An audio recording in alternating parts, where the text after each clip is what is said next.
చెప్పండి sir, media మీ first one side love story చెప్పండి సార్. ఈరోజు మీ లవ్ స్టోరీ విందాం.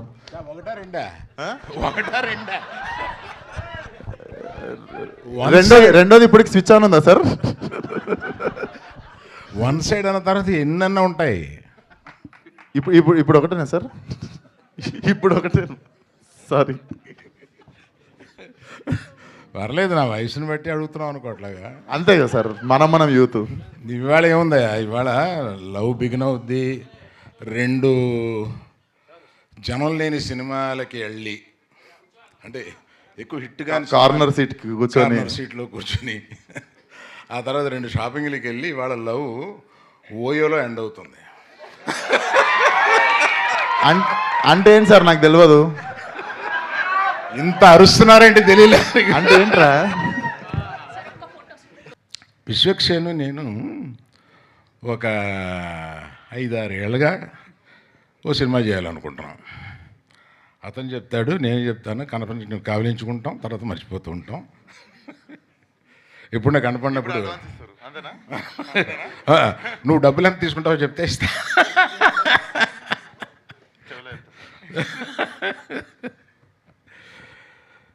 విశ్వక్సేన్ తోటి సినిమా చేయాలని ఉంటుంది. టైం రావట్లేదు, త్వరలో వస్తుంది, చేద్దాం. ఆలస్యమైన అమృతం. రెడీ.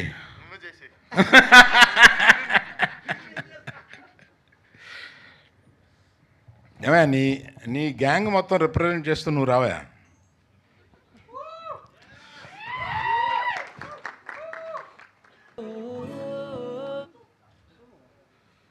అంటే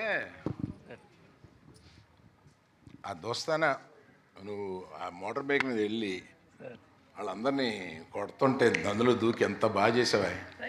అందుకని thank you so much sir. అందుకని ఆ గ్యాంగ్ మొత్తానికి రిప్రజెంట్ చేస్తూ నిన్ను ఇక్కడ చూడడానికి ఇంత డీసెంట్గా ఉన్నావు కదా, అక్కడ అచ్చు పోకి అట్లా ఉన్నావు. జస్ట్ క్యారెక్టర్ సార్, నేను నిజంగా క్యారెక్టర్లో నేను ఇక్కడ చూసి ఆశ్చర్యపోయాను. నేను అక్కడ చూశాను, కానీ తర్వాత ఈ క్యారెక్టర్ చూసిన తర్వాత నేను చూడడం ఇప్పుడే చూస్తున్నా. ఇంత డీసెంట్గా ఉన్నాడు. అలాగా అతను చాలా షాబీగా చూపించారు సినిమాలో. క్యారెక్టర్ అది క్యారెక్టర్ సార్.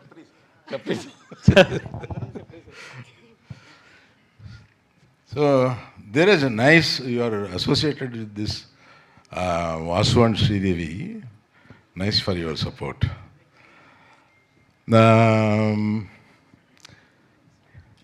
ఏమయ్యా, నేను డైరెక్టర్ తర్వాత ఇంటరాక్ట్ అయింది ఎక్కువ మ్యూజిక్ డైరెక్టర్ తోటి.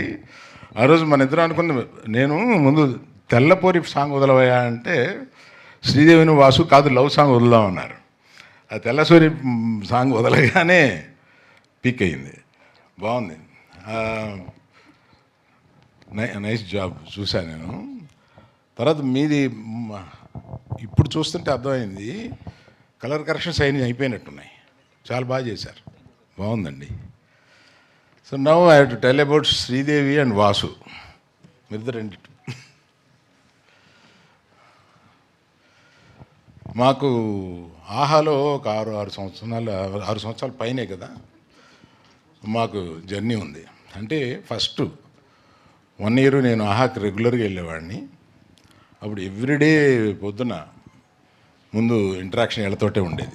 అట్లాగా మనం ప్రొఫెషనల్గా ఒక ఇంటరాక్షన్ ప్రారంభించిన ఆ తర్వాత మనుషుల్ని మనం ప్రేమిస్తాం, మనకి దగ్గర అవుతారు. అలాగా శ్రీదేవిని ఎప్పుడు చూసినా డార్లింగ్ శ్రీదేవి అనేవాడిని. సో అట్లాగా వీళ్ళిద్దరూ హైలీ టాలెంటెడ్ పీపుల్.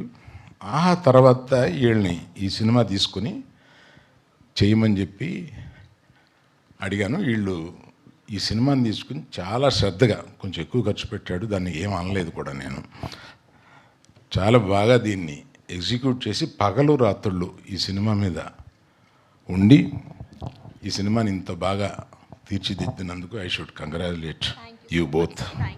రైట్. ఇంకెవరి గురించి చెప్పడం మర్చిపోయినామనుకోకండి. మెయిన్గా నేను మీడియా వారికి రిక్వెస్ట్ ఏంటంటే, ఈ లవ్ స్టోరీ చాలా సున్నితంగా ప్రారంభమయ్యి మన హృదయాల్లోకి చొచ్చుకుని వెళ్ళిపోయే ఒక లవ్ స్టోరీ.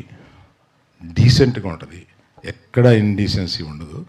ఇటువంటి సినిమాలు జనరల్గా మీరు చాలా బాగా ప్రమోట్ చేస్తూ ఉంటారు. So my request to media is to please promote this film.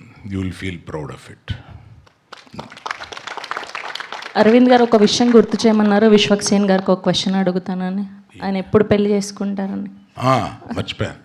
Vishwak, ఇప్పుడు ఇన్ని లవ్ స్టోరీ ఎప్పుడన్నా చెప్పిరా సార్ హీరోయిన్ రాగానే నీకు తెలుగుని చేసుకుంటారు కానీ పక్కన తెలుగుని ఎవరికైనా చూపించిరా సార్ మీరు?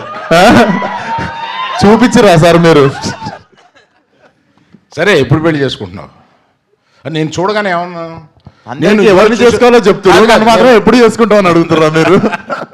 నేను ఏమన్నా చూడగానే ఏంటి ఇదివరకన్నా చాలా గ్లామరస్గా తయారయ్యావు, ఏంటి స్కిన్ టోన్ మారిపోయి ఏంటి ఇలా అయిపోయావు అంటే, లేదు సార్ 1 ఇయర్గా తిండి గిండి మార్చేసేసి నేను అలా ఫిట్గా అవ్వాలని అనుకున్నాను, మనం చూసి ఛానల్ అయింది కదా, మనం రికగ్నైజ్ చేశారని ఆనందపడ్డావు. ఇలా ఇంత బాగా రెడీ అవ్వడం ఎందుకు? ఒక అమ్మాయి కోసం కదా. ఎవరు అమ్మాయి? చెప్పండి సార్. వాళ్ళకేమో ఎవరిని చేసుకోవాలో చెప్తారు, నన్ను మాత్రం ఎప్పుడు పెళ్ళని అడుగుతారు. అది కూడా చెప్తే ఇంకా పోయి కట్టేస్తా సార్. మరి దిల్సుఖ్ నగర్లోనే చూడు ఉన్నారు, నాకు తెలుసు. నీకు ఎందుకు దిల్సుఖ్ నగర్ నుండి జూబ్లీ హిల్స్ వస్తే మళ్ళీ దిల్సుఖ్ నగర్ పంపిస్తారా నన్ను? So thank you very much. Thank you sir. Sir, మీరు ఫస్ట్ ఎవరితో చూసారు ఒక రొమాంటిక్ ఫిలింని? ఇలాంటి ఒక ప్యూర్ లవ్ స్టోరీని చూసింది ఎవరితో? ఇప్పుడు ఆ పేరు చెప్తే బాగోదు కదా. వాళ్ళకి మనవాళ్ళు కూడా మనవరాళ్ళు కూడా ఉన్నారు. అందుకని ఫస్ట్ చూసింది మామూలు ఇందాక చెప్పాను కదా, ఫెయిల్ అయిన సినిమాకి చివరి సీట్లో కూర్చొని చూస్తామని. అలాగే ఒక హిందీ సినిమా చూశాను. Okay, thank you so much.